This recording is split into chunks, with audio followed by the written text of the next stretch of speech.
Hello everyone, welcome to the channel Enlightening World. Today I am going to cover the lesson Landscape of Soul for class 11th. The author of the lesson is Nathalie Troberoy. This lesson is meant for those who have keen interest in art. इस lesson से हमें importance of art समझने को मिलेगा. Art और spirituality का क्या connection है वो भी इसमें समझाया गया है. Moreover, we will read about different forms of art in this lesson.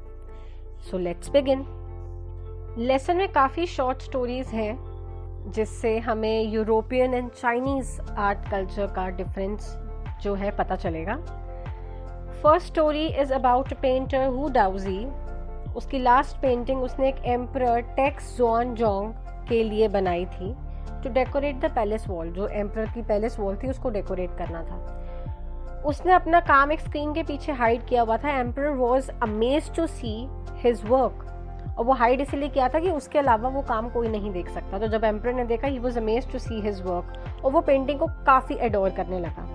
उसी टाइम पेंटर ने कहा कि sir there is a cave in this painting. Painter ने क्लैप किया और वो एंट्रेंस खुल गया उस केव का. ये सब पेंटिंग में ही हो रहा है. तो जैसे वो बोलता है कि अंदर की जो ब्यूटी है ना, इस केव के अंदर जो ब्यूटी है वो तो बाहर की ब्यूटी से भी बहुत ज़्यादा सुंदर है. जैसे ही वो पेंटर केव में घुसता है, उस केव का गेट क्लोज हो जाता है एंड वो पेंटिंग भी उस वॉल से गायब हो जाती है. इस इंसिडेंट के बाद वू डाउजी को कभी भी इस वर्ल्ड में दोबारा नहीं देखा गया. और एम्परर इससे पहले कुछ बोलता, he was shocked to see what has happened with him. इस टाइप की स्टोरीज चाइनीज क्लासिकल एजुकेशन का एक इम्पॉर्टेंट पार्ट है. कन्फ्यूशियस एंड जोंगी जो एक फेमस चाइनीज राइटर्स थे, उनकी बुक्स इसी टॉपिक पर बेस्ड हैं. वो बताते हैं कि कैसे एक मास्टर अपने डिसिपल को हेल्प करता है, उसको गाइड करता है to go to a right direction और to follow a right direction. Right direction से मेरा कहने का मतलब है एक right way to live a life. So basically Chinese paintings में जो ये क्लासिकल चाइनीज़ एजुकेशन है उसमें ये चीज़ सिखाई जाती है कि अगर हमें कुछ समझ नहीं आ रहा होता तो दीज आर द बुक्स और stories that will help us to reach to that direction, to go to that direction. Beyond this anecdote मतलब किसी की लाइफ का एक छोटा सा इंसिडेंट या short story. Beyond the story के बाद एक नेक्स्ट स्टोरी है अबाउट अ पेंटर जो एक ड्रैगन की पेंटिंग बनाता है, लेकिन उसकी आइज ड्रॉ नहीं करता या डरता है उसकी आइज ड्रॉ करने से, क्योंकि उसको डर होता है कि अगर उसने उसकी आँख ड्रॉ करी तो वो पेंटिंग जो ड्रैगन है वो रियल का हो जाएगा और वो वहाँ से फ्लाई कर जाएगा. Basically Chinese painting is an essence of inner life and spirit.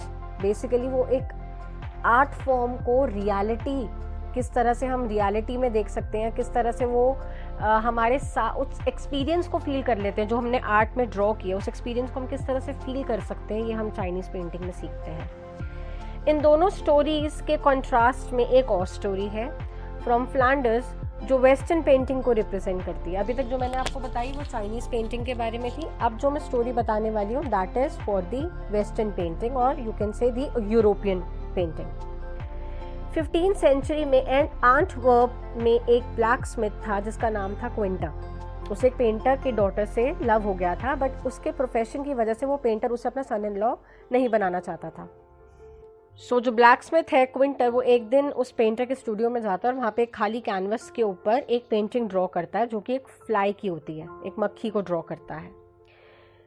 और वो उसको इतने डिटेल्स के साथ ड्रॉ करता है, ऐसा लगता है कि वो बिल्कुल एक कोई रियल फ्लाई हो, रियल की कोई फ्लाई उसके ऊपर बैठी है. इसको हम कहते हैं डेलिकेट रियलिज्म. उस पेंटर ने जब उस फ्लाई को देखा तो वो लिटरली उसको वहाँ से हटाने लग गया, उसको वहाँ से उड़ाने लग गया कि उड़ जाओ. बट लेटर ऑन जब उस पेंटर को रियलाइज हुआ that this is not the real fly, it is the painting, he was shocked and astonished to see. जब उसको ये पता चला कि ये पेंटिंग क्विंटन ने बनाई है और मतलब दैट इज़ वो ब्लैक स्मिथ ने बनाई है, तो वो काफ़ी इंप्रेस हुआ और उसने अपनी डॉटर की शादी उसी से करवाई. बेसिकली इससे हमें ये पता चलता है कि you can achieve anything with the power of art. अब इस स्टोरी में हमें एक आर्ट फॉर्म के बारे में पता चलता है जिसको हम कहते हैं इल्यूजनिस्टिक लाइकनेस. इल्यूजन क्या होता है? किसी एक ऑब्जेक्ट को बिल्कुल रियल की तरह से पोर्ट्रे करना कि वो है तो पेंटिंग बट आपको रियल लगेगा. हमने स्टोरी में इल्यूजनिस्टिक लाइकनेस के बारे में ही पढ़ा. ये एक ऐसी आर्ट फॉर्म है जिसमें आपने किसी ऑब्जेक्ट को एकदम रियल फॉर्म में दिखा दिया. अगर मैं इसको प्रीवियस स्टोरी से कंपेयर करूं, that is the importance of essence of inner life, जो कि चाइनीज़ की स्टोरीज़ में था। यूरोपियन स्टोरीज़ में वो इनर लाइफ नहीं है, वो बेसिकली सिर्फ एक हमें इल्यूजनिस्टिक चीज़ दिखा रहे हैं, जो चीज़ जैसी है उसको बिल्कुल उसी तरह से दिखाना।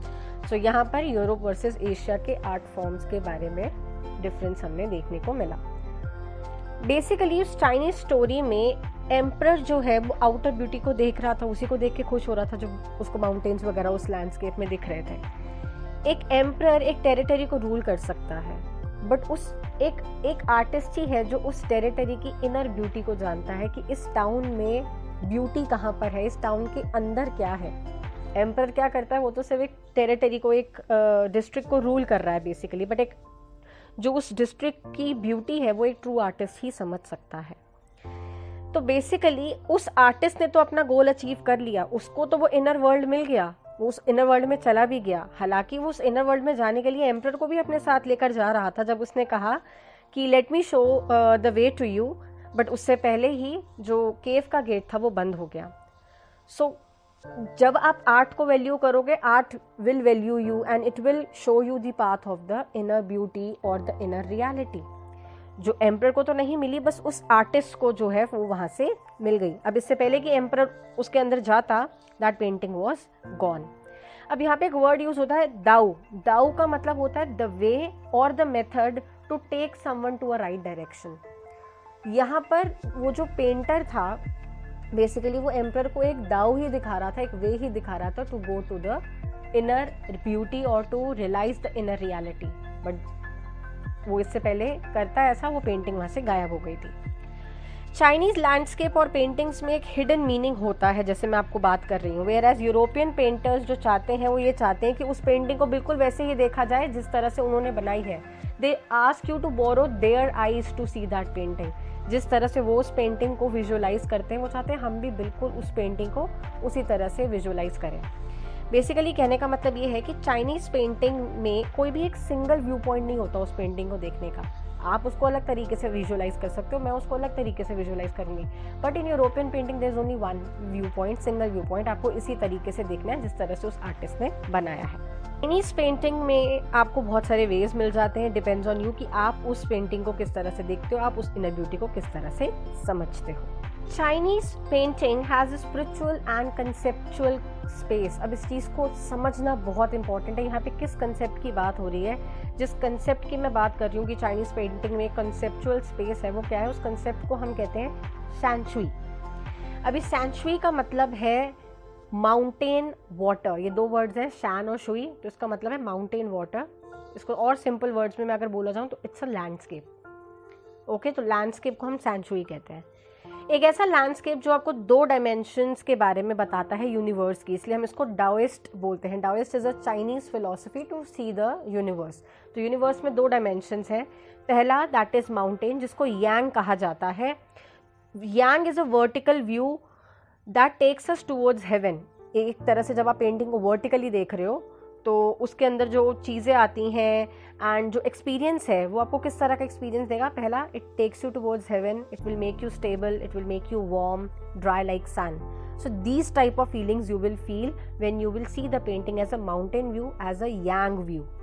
दूसरा है water, दूसरी dimension, that is yin. Horizontal view है, resting on earth, fluids, moist होता है, गीला और cool, इस तरह की feelings हमें मिलती हैं। अगर आप नोटिस करोगे तो यहाँ पे ये दोनों कॉन्ट्रास्टिंग वर्ड्स हैं, उल्टे वर्ड्स। माउंटेन में कुछ था और वाटर के उसमें कुछ है। यांग को बेसिकली मैस्कुलिनिटी बोला जाता है, यूनिवर्स का मैस्कुलिन एस्पेक्ट, मेल एस्पेक्ट माना जाता है। यिन को on the other hand feminist aspect माना जाता है, इसलिए हम इसको दाओइस्ट व्यू कहते हैं। बट इसमें एक थर्ड व्यू है जिसको हम ओवरलुक कर देते हैं, दैट मीन्स हम देख नहीं पाते हैं, that is the middle void. Void का मतलब होता है नल, नथिंग, एम्प्टी स्पेस। अब वो कहाँ है? उस वॉइड में बेसिकली हेवन और अर्थ का इंटरैक्शन होता है।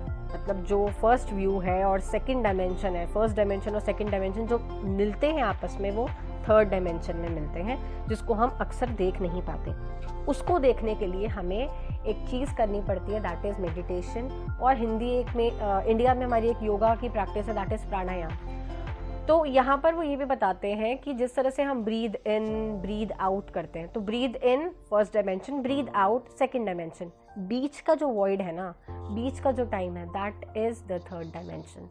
और उसी डायमेंशन में आपको कामनेस और आपको वो पीस फील होती है, और अगर आपको वो फील हो गया that means you have entered into the third dimension. इस डायमेंशन में जो कि खाली स्पेस है, वॉइड है, हेवन और अर्थ आपस में इंटरैक्ट करते हैं।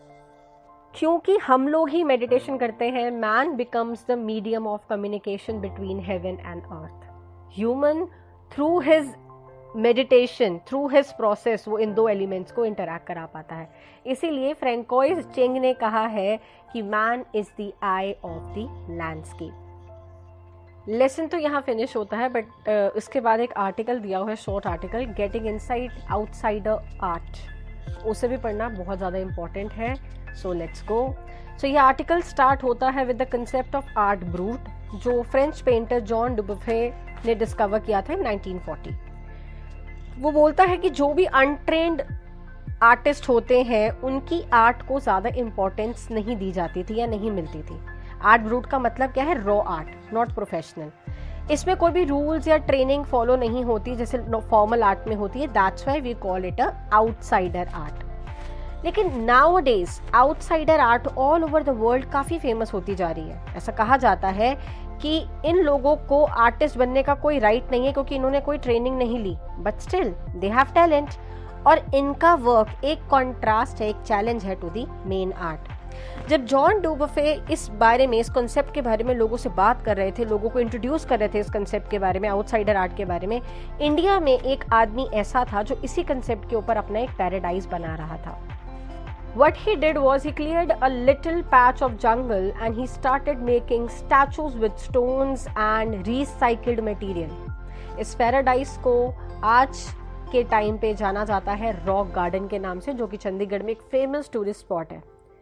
इस प्लेस का जो डायरेक्टर है और क्रिएटर था नेक चंद, वो इंडिया का सबसे बड़ा कंट्रीब्यूटर बना फॉर द आउटसाइडर आर्ट, और उसको यूरोप में और ऑल ओवर द वर्ल्ड काफ़ी ज़्यादा फेम भी मिला।